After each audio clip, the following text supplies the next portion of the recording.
Maro tamin'ireo miaramila sy sivily izay niara-niasa tamin'ny ministeran'ny fiarovam-pirenena no notolorana medaly sy maro boninahitra tamin'ity androandroany ity. Isany tamin'izany ohatra ireo nandray anjara tao anatin'ilay hetsika fanazaran-tena Ivondro 720. Miaramila frantsay misa 420 sy miaramila malagasy misa 30 ary sivily iray no nahazo maro boninahitra androany teny amin'ny ministeran'ny fiarovam-pirenena.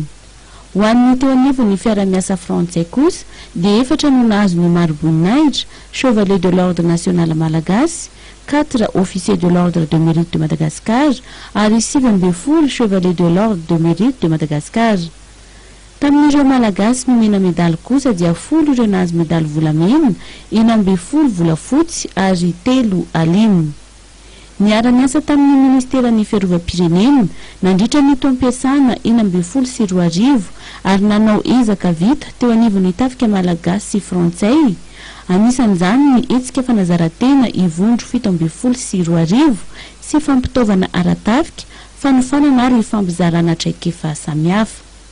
Ny androandro zany efa karazana hoe efa hanao isa-taona ela be efa taona maro zay dia araka ny voalaza teo fanamariana ny ezaka zay vita tao anatin'ny fiaraha-miasa eo anivon'ny atao hoe ny foloalina frantsay sy ny foloalina malagasy zany raha tena atao mitsipirihana sady fanamarena ihany koa hoe tapitra androany zany ny atao hoe heritaona ny arahana ny asa tamin'ity taona ity igny manazavazana azy ity dia entina manamarika koa zany ny ezaka zay vita indrindra eo anivon'ireo mitota zany zay marina amin'ny ezaka vita eo anatin'ny tsirairay moa zany ina ny tena ezaka ataon'ny tsirairay reny hitantsika teo ny amin'ny lafin'ny malagasy ny aty amin'ny lafin'ny frantsay.